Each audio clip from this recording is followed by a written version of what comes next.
Welcome to the Savvy Dentist podcast with Dr. Jesse Green, the show where great dentistry meets great business. Listen in each week as we bring you an inspiring person who will share their story, ideas and business techniques to help you create a practice and a life you love. And now introducing your host, Dr. Jesse Green. Hey everyone, it's Jesse Green here. Welcome back to SavvyDentist.com and to the Savvy Dentist podcast. It is wonderful to have your company for another episode of the show. Now, today we're talking about something that's really near and dear to my heart, and that is how to create a really human experience for our patients, but not just any old human experience, one that is delightful, one that is awe-inspiring, one that has people coming back again and again and telling their friends about how wonderful you are. And there's a bit of a misconception that customer experience does not scale. Well, today's guest, Joseph Michelli, is going to help you understand that that is just not true. Joseph is a New York Times best-selling author. He's written wonderful books about wonderful businesses, including Zappos, Mercedes-Benz, Starbucks, and others. And in my hot little hand right now, I have his book called Driven to Delight, which is an amazing book about Mercedes-Benz and their ascendancy. And so if you want to create a business that is really valuable, you want to create repeat business. You want to have repeatable, sustainable earnings, and that's what allows you to create enterprise value. So understanding what creates a wonderful experience, how to systemize it, how to hire for it, how to get the culture right around that is something that you want to pay attention to as a business owner. And in this podcast, Joseph shares very generously his knowledge, his experiences, examples, case studies about how to do all of that and a whole lot more. So please do have a pen and paper handy because there are so many pearls of wisdom in this podcast, so many nuggets of gold that I know you're going to want to take them and apply them and implement them into your business so that you can create not just enterprise value, but a wonderful experience that has your customers, your patients coming back again and again and again. So without any further ado, here's Joseph Michelli. Joseph, welcome to the Savvy Dentist podcast. It is fantastic to have you here. I'm super excited to talk to you because I've read your books. I've studied some of the same companies you've written about, and I'm just delighted to have the opportunity to talk to someone who's obsessed about customer experience because I think there's so much there. So thanks so much for taking the time. Well, at the risk of seeming creepy myself, I spent a lot of time on your website, and I really appreciate what you've done for the dental industry. Oh, thank you. I really appreciate those kind words indeed. Why is it that customer experience caught your attention too much? What is it about that fascinates you? And what has driven you to study all these great companies, whether it's Mercedes, Zappos, Pike Place Fish Markets? What's led you to kind of become curious and fascinated in that realm? Well, I first have to blame my parents because we always have to blame our parents. And I'm a psychologist, all the more reason, I think. My parents told me you were put on this world to serve others, not to be served. And that was a fundamental truth. And it was helpful because, once you focus on creating value instead of extracting value, you get a lot of value in return. So it was helpful. But I went to graduate school, became a psychologist, trained, worked in a hospital setting. And then I had the privilege of moving up and doing organizational development for a healthcare system. Oh. And literally I had the Seventh-day Adventists and the Catholics merging together with different versions of how God was going to heal you as part of the course. It was a fabulous education. But in that time, I made so many mistakes, not least of which, as I was building this culture of trying to help people serve better in this hospital setting, we just gave people scripts and said, follow these scripts and, we'll all be aligned and consistent. And that was largely because part of my job at the hospital was to elevate the customer service scores that we were getting. So I think I happened upon it because I was moving from being a clinical psychologist to an organizational developmental specialist. And I really got into it in the weeds when I was trying to merge a couple of cultures to make sure that this could come together in something that could really serve people. What is it about the psychology that allowed you, or your psychological training that has allowed you to, really dive deep into customer experience and understanding why people do the things they do and what's important to individuals? I think, with psychology, we really focus on either activating change for people through their thoughts, through their feelings, or through their behaviors. That kind of notion of fake it until you make it kind of thing. That's just do the behavior over and over again, and, the thoughts and feelings will follow. And then the cognitive psychologists all said, change what you think about things and your feelings will follow. And the kind of gestaltist would say, hey, get into your feelings and dive in there and your thoughts and your behaviors will follow. Well, bottom line is, as someone who's trying to improve experiences, I'm trying to help organizations change the thinking and feeling of their people, but also change their behaviors so that they can sustain a culture that serves their customers well. Yeah. We spoke a little bit off air about some of the books you've written, some of the companies you've had the opportunity to study, and some of the individuals you've had the opportunity to get up close to and understand. And I know it's going to be like choosing your favorite child. You can't do it. But is there a company among those companies that you have studied that really stands out for a particular reason at all? Is there? I don't want you to pick. Yeah, they all stand out. Thus, I wrote them. Ways. That would be my statement. But I think if I have a personal preference of brands, I like warmer, fuzzier, emotionally nurturing brands. So that could be anything from a brand like Starbucks, which I really find to be that. Ritz-Carlton, though, I must say the Ritz-Carlton version of nurturing, when you get at the corporate level, is much more gravitas and formal, and Starbucks a little bit more relaxed. Something like Zappos was just purely playful, and it was nurturing and wowful, and it did it in the context of play. So these are all brands that I really love because of that. There are other brands that I very much enjoyed working with, but the nurturing elements were probably not the same. Yeah. So Zappos is one of my favorite brands. And I mentioned to you off air that we'd taken some of our clients on an excursion or a field trip to study Zappos and Pike Place fish markets and Disney as well on that same trip.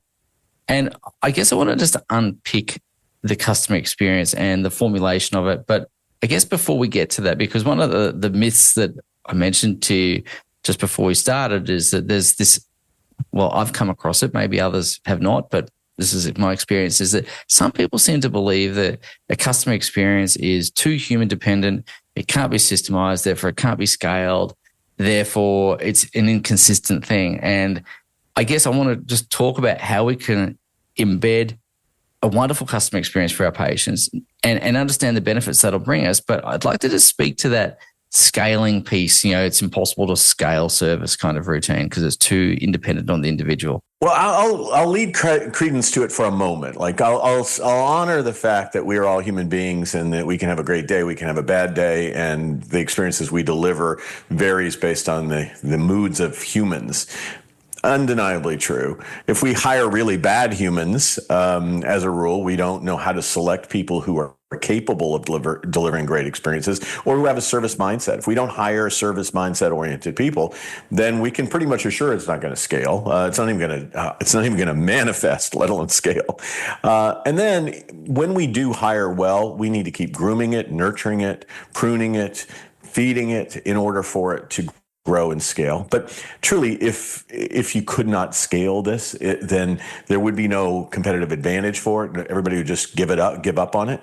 The truth of the matter is, all things being equal, two dentists equally competent, equally qualified, similarly priced, with the same marketing acumen, it's going to come down to the execution of the brand promise day in and day out, and whether or not those patients walk out the door, not only with the same quality of care, but walk out the door feeling something special about the time that they spent there. And literally, I have consulted with dental offices in the United States where we've converted old houses, and we've had people come in through the kitchen with the smell of chocolate chip cookies, right? That's scalably different than the more sterile and austere offices that many of the competitors in that market had. So I'm not saying that that's the approach, but I'm saying you can define what you want to be known for, deliver and execute it on scale, and then the humans either add to it, and on some days, granted, they may detract from it. Yeah. So it sounds like the beginning piece of that puzzle is define what you want to be known for.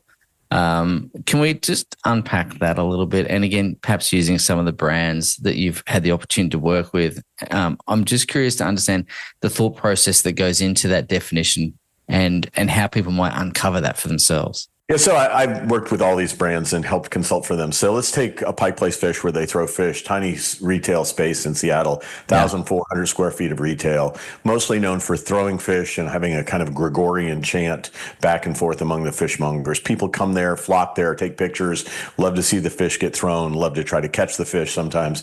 The bottom line, that whole experience is built on the premise that we want every single person who comes up to the stand to feel world famous. Mm-hmm. It came off, we call this a way we serve statement. It's what we want every person to feel. So to be world famous means as you walk up, I'm going to look at you. I'm going to say, wow, glad you're here. What have you done? Why are you in Seattle? Finding out that you're on a tour with your colleagues and you're showing your clients what they can learn about experiences. We're going to just take you backstage, bring it in. Because if you were, an incredible celebrity of great import, then we would be giving you that attention, right? You would get that naturally. We want you to feel extremely important, very celebrity-like when we interact with you. Every single customer, every single time. And if we don't, we coach each other on where we miss opportunities to do that. We try to treat each other that way. When we walk in the morning, we treat our colleague like, wow, this is a celebrity in our presence, go figure. And that energy that you bring to that changes the way that fish market behaves relative to 4 other fish markets within 3 blocks of it, all of whom are getting their fish from the exact same vendor, a same distributor, getting them off the fishing boats in Elliott Bay. And what I will tell you is that Pike Place Fish Market, once it got it dialed in on who it wanted to be world famous Pike Place fish. By that I mean I create world famous experiences for everyone I interact with. Once they got that, they went from 4th to 1st in sales. And the cumulative sales of all the other 3 fish markets combined does not approximate what Johnny and his team were able to sell through at his market. No differentiated product. They just transformed their business and made their competition irrelevant, except cumulatively. He made them irrelevant through the experience that his people deliver every day. Yeah, and actually, when you read the fish philosophy book and you watch the videos online, you watch it and you think, how could this be true? But once, of course, you get there, I think one of their phrases is catch the energy or feel the energy. And you certainly do. You can feel that energy, and you do feel a phrase that I like to use, you feel noticeably cared for is how I describe it. Yeah. And I think it's both cared for and cared about, if you think about it, right? Like, cared for in that you nailed the transactional elements splendidly. Such care that somebody feels special in and of that, just that you were so attentive. But what if I cared about you, like where you came from, where you're going, how this matters to you, the impact of what I'm doing. I want to care for you, and I want to care about it, about you, the so what of the what, right? I think you're spot on with that energy. And those guys generate it, and it's mostly guys, by the way, burly fishmongers. They generate that from about 4 a.m. when they're putting up the ice on the fish show, planting all the fish on the ice show or on the fish show, and then doing that all the way through the end of the day. It's remarkable. It is absolutely remarkable. And you touched on something that I didn't realize until I got there, and that is just how small that shop is, right? And yet the throng of people surrounding it was enormous. And I think probably the main draw card in some respects for the whole marketplace for dentists listening to that is you don't necessarily have to be huge. You don't necessarily have to invest a lot of money in that experience. It was, like you said, the product is the fish and it's being served on ice like every other market. So could we just kind of linger on that point for a second and talk about, again, maybe another misconception that it's all about gizmos and gadgets. I mean, it can be, but it doesn't have to be about that. So can we just talk a little bit about that? Yeah, well, I would say most gizmos and gadgets really only create parity and only for a while until new gizmos and gadgets show up. And then you have to buy those to stay at parity. It's a very ruthless game of technology out there today. But the human factor remains pretty consistent. People want to be recognized. They want to feel important. They want to be appreciated. They want to be heard. They want someone to remember them. They want someone to remember that they went to X, Y, or Z for vacation, right?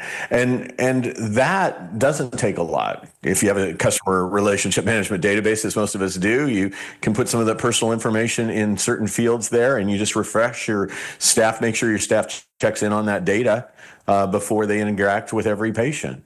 Before I got on this, interaction with you, I made sure I revisited your website, even though I viewed it, a couple of weeks ago. It's the thing you do when you want someone to realize this is just not another interview for me, or I'm, vice versa. I'm not just your next interview, and you can't wait to get to the next person. And I think that element, teaching that and taking the time to facilitate that, even the way we listen to our staff, so they get a sense that this is important. I'm important. I'm listened to. I'm cared about. I'm appreciated. Well, guess what?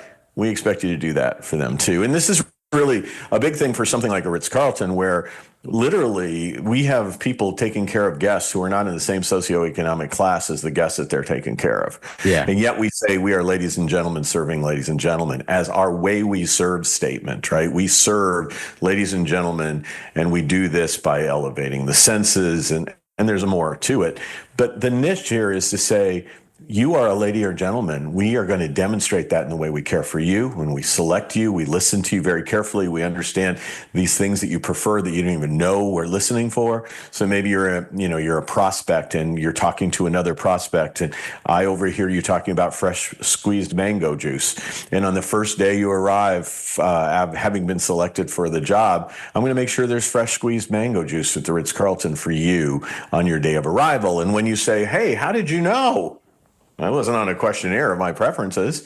We'll say, whatever it is that I did to be aware of that is what we expect from you. Radar on, antenna up. That's how we serve. And I think that's my message. None of that costs a whole bunch of money. No. But it does take some time, and it does take some attentiveness to the human in front of us and encouraging them to do the same. Yeah. That's, again, so much to unpack there. You spoke a little bit about, the first step being about deciding what you want to be known for. And I think getting clarity about that, whether it's, we're ladies and gentlemen serving ladies and gentlemen, or any other type of statement that another company might have. Once you've decided what you want to be known for, how do you kind of turn that into a repeatable process? How do you engage your team? How do you try and create consistency? Because we spoke at the beginning about, yes, humans have good days and bad days. But the consistency piece, again, how do we create the process? How do we design that? I would first say that service professionals have a tighter bandwidth of good days and bad days. People who don't have a professionalism about it are just wildly swinging back and forth as the moods hit them. Right. There are days as professionals that we have to suck it up and we have to give our best face. Or you can see this sometimes where someone takes a call as, their business is like, hello, yes. And then they get a call from their spouse, and then they're in a different. It changes. Yeah. Yeah. It's like kind of lift it up a bit. Like crossing the white line onto the field, isn't it? It's like when you get a ball, you walk across the line, you're on game mode. Exactly. You're in the game, and you're in game mode all the time, front facing. That's why Disney talks, kind of about those kind of character roles and being in the front of the house or being on stage. So to get to your point, I think it really is people, process, technology focused, right? If we know this is what we're going to do. So in the case of Mercedes-Benz and our goal to transform that brand from something on the order of 32nd on the JD Power Customer Satisfaction Index, a bragging rights index here in the United States, on a brand that's 32nd and goes to market with, best or nothing as their tagline. 32nd means nothing, right? Like you are nothing. And Mercedes, the Daimler folks don't really like to be referred to that way. So, but it took a lot of that kind of conversation to say, look, you keep claiming you're best or nothing, but your customer satisfaction scores are terrible. Some months you're just competing with Mazda to be able to say, we're a premier luxury experiential brand. No, I don't think so. So the point is, once you define it, in their case, we were driven to delight. We were going to delight every customer every time. We were going to measure it, not by asking how satisfied were you with your visit today, but how delighted were you? Oh my goodness. Early on, some of the scores on a scale of 0 to 10 on how delighted were zeros, with lots of narration about, are you kidding me, delighted? I mean, it's almost as though you treated me so badly at my dealership that I should be appreciative that I had the privilege of buying a $140,000 US car, right? Like the anger was there. And so how do you mobilize that? If we're really going to have delight as our goal, we're going to ask about it instead of hide behind satisfaction, this cognitive variable. And we're going to then design for it. We're going to look at all the touch points in the brand.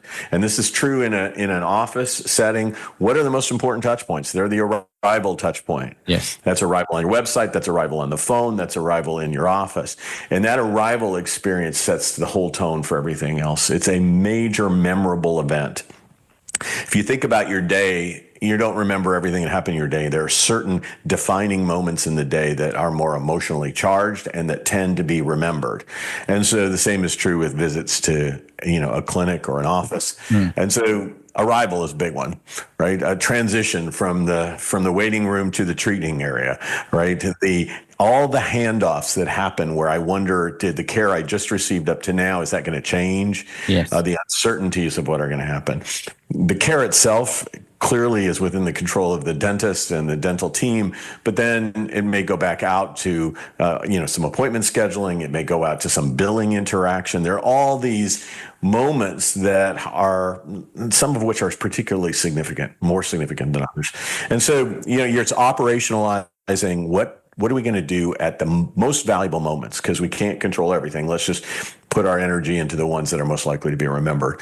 And then you hit those with processes, with training. You teach people on how to elevate those moments. You get your people actively looking for how do we do it even better, because this moment really matters. And you have competitions within your teams to come up with ideas about how to improve the experience around certain moments in the customer experience. You ask them, how did we do overall? How did we do after one of those big moments? So that you're tracking those transactional pivot pieces, and you're also looking at the relational value that you're generating. One of the things I've tried to work on in our own practice is using frameworks rather than scripts, so that we have conversational structure, so we achieve a conversational outcome, but without the rigidity of wearing someone else's words as your own clothing. And so I wanted to ask you a little bit about scripts versus frameworks, and how do you kind of humanize the interaction without it feeling, like robotic, because, the customer or the patient says this and it's not on the script, and oh goodness, now I'm lost in the whole experience, and what was going so well ends up kind of feeling contrived at the end of it. So how do you create that humanity part of the process is what I'm trying to ask. Oh, I love that question. And, last year I wrote a book about an Aussie company, Macquarie Telecom, and now Macquarie Technology Group. And they used to use this phrase around having freedom within boundaries. And I think it was really helpful for me. I think that's really how you have to operate, more of this, less of that. Here's what the boundaries are. Here's what the end goal is. Once you start giving too many of those, here are some shortcuts to get there. People tend to use those shortcuts over and over again. The Ritz-Carlton, for example, we would try to show what refined service language was. So we'd say something like, okie dokie is never going to happen at the Ritz-Carlton. It's just not the language of the Ritz-Carlton. Then we started giving some shortcuts like my pleasure. And then we would have guests complaining that I got my pleasure to death, literally, or we would give instructions, service instructions like, don't just point to someplace, escort the guest, right? Well, that's fine. And then you have to set some limits, because we had complaints about ladies and gentlemen walking into the bathroom with somebody because they were so eager to just show them where the bathroom was, right? So there's all this sort of, what is it that we're trying to achieve? We're trying to achieve someone feeling service tangibly, right? So to do that, we're going to walk with them somewhere, or we might even write something down as instructions. If I tell you to just go down there and turn right, that's wholly different than if I walk with you and help you until you can see where to turn right. And so I think what you're trying to do with all of this is explain to someone, how do people perceive that they have been served? And that is done not by scripting. And most of the time that becomes robotic, and AI can do that for us right now. And that's what AI is doing largely. I want to shift gear for a second and talk about teams, people, and leaders as well. And off air, we spoke about perhaps one of my favorite business people that I've not had the pleasure to meet, but you have, but I've had the pleasure to read about, think about, study, and that's Tony Hsieh. And I wanted to ask about the qualities of leaders in these service-driven organizations and how that flows down to the team. Obviously, Zappos is incredibly well known for their culture. We all know and understand that. But what does that look like in other businesses? But perhaps if we could start with a leader, because I suspect it's going to be driven top down, perhaps, or maybe it's bottom up, or maybe it's all together. But I'm just interested, because this podcast is going to be mainly listened to by practice owners. What are the sort of qualities you've observed in the leadership teams of such service-driven organizations? I think that they are so different. We used to do a lot of work on leaders and say, these are leadership qualities, right? And then you realize, well, those are leadership qualities for certain situations. And then you need a whole different set of leadership qualities if you're going to do a turnaround, right? So, But I think to lead a human-centered organization, you had better value people. This is not human resources that you think about like other resources, intangible resources in your office. If you don't understand that your business is personal, it's people making personal connections with others, then you probably can't do this. I'm not saying you can't run a business that's operationally really efficient and buttoned up and you can make a lot of money and last a long time, but it's not going to feel really good to your people who work for you. You're going to have a lot more churn. The customers, they will tolerate you until they get a coupon with somebody else who really shows that they care more. Maybe you can fake caring and you're really good at that and get by. But in the end of the day, it's authentically realizing that we're not doing this business by ourselves. We're not solopreneurs, right? Like we have to rely on other human beings. And a lot of our success is going to depend upon how well we treat them and how well they treat the people that we serve. And if you get that at your core, everything else about you can be okay. I mean, you obviously have to be optimistic because business is brutal, and I think optimism is a helpful trait. It certainly needs to be guarded and tempered by reality. It's not a fantasy optimism. It's just looking constantly for opportunities. That growth mindset that that we are chasing here, that sense of hope and mastery and being able to activate people's autonomy, all those things are the critical elements. And I think if you have that, right, if you just keep working on that, you're a reasonably effective communicator, constantly working on listening effectively. In the Paul Tillich world of, the first act of love is to listen. It's the first act of leadership too. And so if you listen a lot to your people and know what's on their hearts and minds, this thing works out. I mean, I love business. I love going into companies, working with leaders who couldn't be more different than one another and watching how they create success. And almost all of it starts at the heart and works outward. Dentistry is a healthcare profession, and care is embedded into the very description of the work that we do. And caring about, obviously, our patients, which most of us kind of got into the industry in the first place for. We care about other people and their well-being. But it is easy to kind of get really caught up in the technical aspects of dentistry. And so for those practice owners listening, or even for other people listening as well, I really appreciate that heart outward approach, because it's that human connection. I'm a big fan of Brené Brown, I have to tell you. I'm a Brené Brown freak, yeah. Me too. I say this, I have an intellectual crush on Brené Brown. I use the word intellectual in there deliberately and purposefully because otherwise it just sounds weird. But the point I'm trying to make is I remember her saying that connection is what gives meaning and purpose to human life. And I feel like our business is an extension of that, creating connection and interaction. So that heart outward piece is fantastic. I wanted to talk a little bit about Tony, if we can. It's sad to hear about his passing, as all of us were. When we took our clients to visit Zappos, the emotions of the staff were still very raw sometime after his passing. You can see that there was still a lot of, I suppose, grief and sadness being experienced by the team. I wanted to ask, because Zappos is a bit of a poster child as a service-driven business, and I wanted to ask a little bit about what your observations of Tony were, how you interacted with him, how you found him, and given his background with Link Exchange prior to Zappos, how all that came about. First and foremost, Tony Hsieh was an introvert. He's a genius, an unbelievable genius. And he was playing on the chessboard 5 moves ahead of most people. That said, he also craves a sense of community. And so this introvert who needed a sense of community and kind of was probably a puer aeternus in the Latin and psychological terms, a boy forever. And all of that made him charming and very confusing. I mean, this is a guy who did not like to interact in large settings and was shy, but in small groups with a few of his closest friends, he was amazing. And I think all of that just led him down a painful path. He was also a big thinker and a dreamer. He was the kind of guy who was trying to change downtown Las Vegas and make it an enterprise zone in a magnificent way, and probably got over his skis on that too. All in all, there's a great podcast about him that I would encourage you to review. I'm forgetting the actual name now, but I'm glad to send it along. And if listeners want to reach out to me, they can as well. But it really, I think, chronicles the demise and that sort of emperor has no clothes world, and a drug-fueled sort of way of managing the pain, and that led to the final demise. Jewel, the singer Jewel, was one of the ones who confronted him in the final days, just saying, "Tony, you're in deep trouble. You need to kind of go a different direction." And he just cut her off. So you get to that point, I think, where you get too successful. You have so much money. He was a billionaire in his 30s, right? That kind of changes you a a bit. Yeah, probably would, I imagine.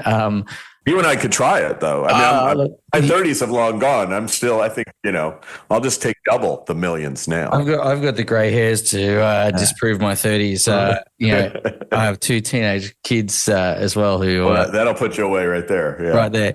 So I wanted to just ask about his drive, his ambition, because he really did transform the business from, when I think Nick was the founder, and Tony came along initially as an angel investor, and then obviously into the board and the CEO and so on. Yeah. I wanted to ask a bit about the transformation of Zappos from selling shoes online to becoming the behemoth that it has become, and ultimately they sold to Amazon, as you know, and I know, for a tidy sum. Yep. What was the transition like? Because the reason I'm asking is because there'll be people listening to this podcast who might feel like they have, I suppose, a garden variety, austere kind of practice, and they're thinking, I want to start making some changes. How do I, as the leader, as the owner, need to think? How do I need to show up? How do I need to? Yeah, if you don't mind, I'd rather, and it's not because I don't want to talk about Tony. I've talked about Tony forever. I think a better example is Johnny Yokoyama, the owner of the Pike Place Fish Market. And I would say that for a couple of reasons. First, it's a single business. He decided not to move it across the country, but he could have grown it had he wanted to. His goal was to develop the next generation of talent. Yes. He had many buyers who were willing to pay him more money to buy the Pike Place Fish Market, but he gave it over to his boys, as he liked to call them, people that he'd helped develop. Got plenty of money, and those guys certainly had a lot of loans on their heart in the early days. But he wanted to develop the team that could continue the culture. His fundamental belief is that he wanted to create a world famous difference for those he served. And his background was being in an internment camp, a Japanese American internment camp in the United States, having his father's business been lost when a government decision decided to round up all of those, mostly at that time, flower growers and produce growers in the Pike Place Market area. And so his father's produce business was completely taken away. They were rounded up, taken to these relocation camps, and then when we came back, they lived in government-owned housing. So he had never inherited his father's business, but he wanted to make sure that he created a business that people would want to inherit, and that he had developed people who could inherit it when the time came. So I will tell you, I think the model is more build it so that you can avail the next generation to run it. Very few of us want to build a business and then it goes away as soon as we retire. So figuring out how to create that. And my neighbor, literally 2 doors over, sells dental practices. That's what he does, and his wife's a dentist, right? So I have a very clear appreciation for the nature of building a business that's sellable. So let's talk a bit about what drives enterprise value then, because again, it's one of the things I'm really passionate about, is creating business that you can sell. Where does this service culture fit into enterprise value? Yeah. I mean, Starbucks has benefited from it immensely in its perception. I think they just recently became the second most economically valuable fast food restaurant chain. They had been first for a long time, but a lot of that was predicated on the multiplier that they got from return business, repeat business, cost of acquisition of new clients, the strength of their loyalty program. Now, their loyalty program is very well developed from the standpoint of what it takes to earn a free drink and get your free birthday drink and all those other things. But in the early days, a lot of when I first met Howard Schultz, I was suggesting we needed a loyalty program, and he laughed at me and said, look, if we give the 13th drink away, we've just diluted the value of the first 12 by virtue of some one 1/12-ish thing. And he was really strong on it until the economy turned and the 28, frequency visit, highest loyal customers weren't coming in 28 times in a month. Yeah. And then he started to come up with some incentive programs. The combination of well-crafted, incentivized repeat business, along with the way customers were craving the experience, created incredible multipliers on their enterprise value. And good they should. I mean, if you're the street and this brand has a loyal following, the repeat business is super sticky. You don't need to spend a lot for acquisition. Yeah, I always say that dentistry, while not a subscription business, has almost subscription elements in it in the recurring nature of the business. Our patients will typically come back for their 6-monthly checkup and clean. Yeah. And then there's obviously the treatment that needs to be done off the back of that. And one of the things we always talk about is giving patients a really compelling reason to return. And that compelling reason to return is usually clinical in nature, so that they understand the seriousness of the oral conditions that they may have. And we present that in a certain way. And then what I'm picking up now is if we combine that with a really well-crafted, really well thought out, really well executed customer experience, while we're not necessarily running a subscription business a la Netflix or Spotify or whoever, we create that repeatable, sustainable earnings and that stickiness, like you say, the cost of acquisition, the referrals, the repeat business.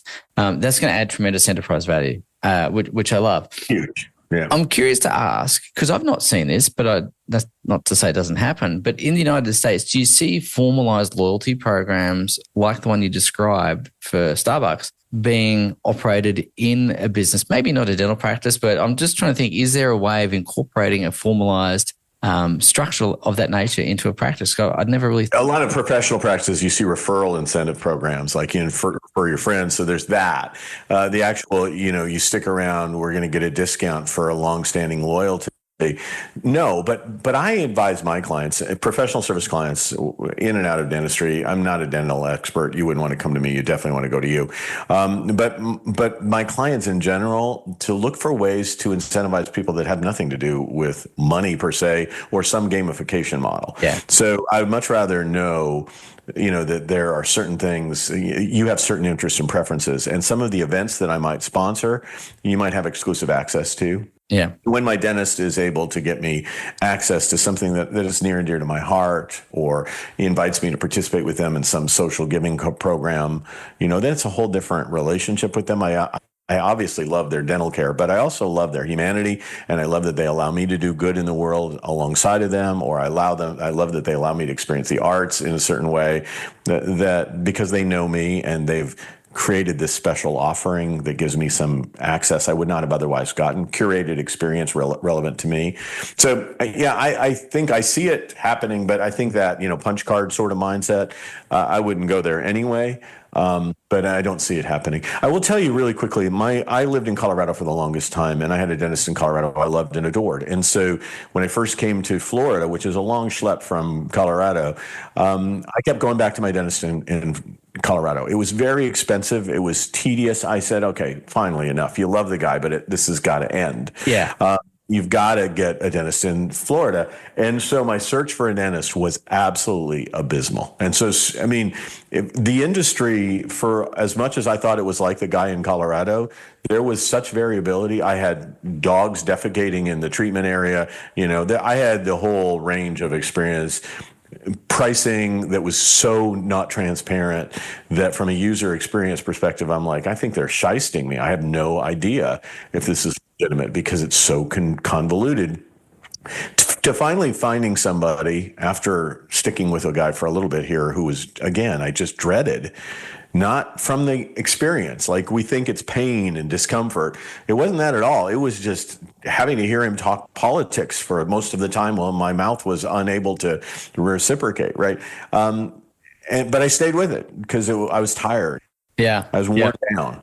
Yeah. But then finally, I've gotten to the dentist that I absolutely adore again. And I can't imagine leaving. And I've referred my wife to that dentist. I've referred my daughter to that dentist. And yeah, I'm loyal. I'm loyal now. New loyalty here. Yeah, I love that. Interesting. Just going back to the punch card mentality, we certainly don't do that. What we've done in our practice is You spoke about social enterprise, and it's really interesting. We partnered with a group called B1G1, which I'm not sure that would be making a huge splash in the United States, but it's buy one, give one. And essentially it's when people come back for their 6-monthly checkup and clean, we'll donate 100 days of life-giving water to those people in Africa that need it. And so our mission is to donate 1 million days.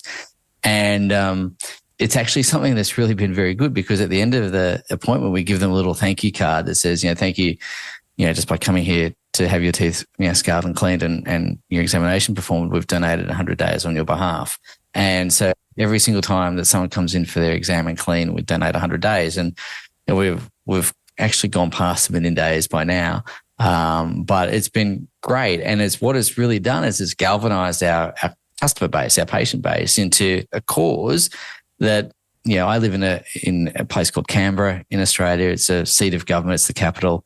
And so it's very socially aware customer base. People want to do good in the world and make an impact.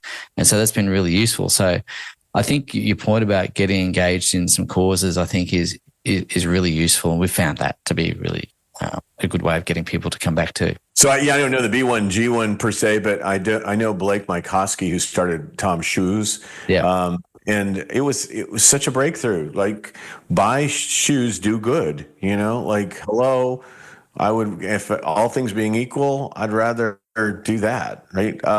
And sometimes it's not even all things being equal. It's like, this is the way I can do good when I would have otherwise not. And maybe it's a little more expensive for me, but sometimes I'm willing to do that, right?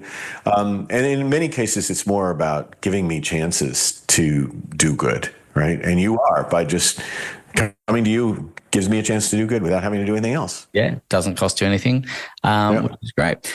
If you were organising a dinner party or a barbecue or some sort of gathering where there's going to be food and maybe the occasional wine or beverage of your choice, and you were thinking about the people who fascinate you and interest you in this space, who would you have around your dinner table to have great conversations with on this particular topic? Oh my goodness. This is a sad answer. I hate to do this to you, but my life has been so blessed that I think I've experienced most all of them. In the same environment at the same time? Never in the same environment at the same time. It would be interesting to see them in the same environment. Let me give you one of the people that I absolutely love and admire, and I really can't believe I've had the good fortune of knowing him, but that is the guy that everybody thinks of when they think of Starbucks. It's Howard Schultz. And to me, he was one of the greatest mentors of all time in terms of how to think at scale in customer experience terms and to actually define your brand as an experience brand. So to me, any chance I get to be with Howard is wonderful. But then if you put him in juxtaposition with, someone like a Gene Bliss, who's the first chief customer officer of all time, again, a friend and somebody I know, I'd just love to see those two talk. I'd like to be over on that side, with the apron on, just overhearing what they were saying in the corner. That I would be fascinated by. But really, is there, I'm blessed and I don't feel like I have anybody that I would just need to go and experience. And if I would be just persistently trying to figure out how to reach them. That's not a tip I give people a lot. We think people are unapproachable. Hard to get through a lot of gatekeepers often.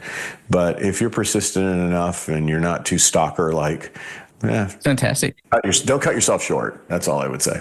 Well, on the back of your book here called Driven to Delight, which I highly recommend to all of our listeners, and of course any other books you've written as well, I was interested to see some of the people who had written on the back of the dust cover. Guy Kawasaki, for example, who I love Guy. Yeah, he's an incredible human being. He's chief evangelist of Canva, which is a company we in Australia love because it's an Australian-based company. And then, of course, you've got Doug Lipp down there from Disney U as well and other people as well. The reason I bring that up is I've always had this fascination that the best ideas for dentistry often come from outside of our industry. And that's why I look to companies like Zappos or Disney or like when we went to Pike Place Fish Markets. So for those people listening to the program today, some companies that they might want to think about, examine, model, learn from. You've mentioned a few already. Starbucks is, obviously high praise indeed. We've spoken a bit about Mercedes-Benz and Zappos and Disney. Are there any other companies that perhaps may or may not be as well known as those large brands that you think are worthy of examination for our audience? Yeah, there's a jeweler called Zamir Kazam, and just amazing. They create custom engagement jewelry, and they help men tell the story of their engagement to them and design this jewelry around the story, and then they help coach the man to be able to tell the story when they give the ring. So it's not like, hey, here's your wedding ring. Just that art of extracting stories, infusing creative design around stories, and then shifting that into being able to create an experience through that story. So this is a quick example. I've just written a book that'll be out in May that is about Amazon One Medical. Now, Amazon's a name that's recognizable, but One Medical is a small little startup in the Silicon Valley that basically said, here in the United States, from a healthcare perspective, why does the patient have to sit in the waiting room and the exam room? Why do we have those seating moments? Does every patient really need to get weighed? How much of that is the theater of it? And a lot of all of that from this really brilliant Harvard-trained internal medicine specialist, Tom Lee, was to take as many of those pain points out of the experience as possible. And in his case, he started this when people were calling up for appointments, and the only way they could get an appointment was to call up. They weren't doing it on an app. So this group was developing an app that allowed that. They were way ahead on virtual medicine because they had the app in place. Almost all their communications between the doctor and the patient are text-based. It ultimately became a subscription model of sorts. Your insurance is still involved in the pay for your care, but your access is on a small subscription fee of a couple $100 a year, which gets you much more same-day, next-day access than you could get in this country. So all of that is a company that I think you pay attention to, particularly in healthcare. Yeah. I mean, it really is. And then with the Amazonification of it, it's fascinating to look at what happens when you have a supply chain company and a cloud company. Yes. And incorporate that in a world of human care. So the book, which is called All Business is Personal, is this conversation about how much human-centeredness, how much technology, when do you play which, how do you make sure you have enough people at the right moments, how do you make sure you're leveraging your technology for efficiency and ease and self-service. So that's a company I would also put on the register. Yeah, so ladies and gents, certainly keep an eye out for those companies. Go and study them. And your book is coming out in May. Yep. Best place to grab a copy of the new book? I think in Australia it takes so long to get a book down there, and it gets expensive to get books down there from. I think if you're into audio or you're into Audible, you could do it through any of your booksellers down there. I should know. Dymocks, I think, is one, right?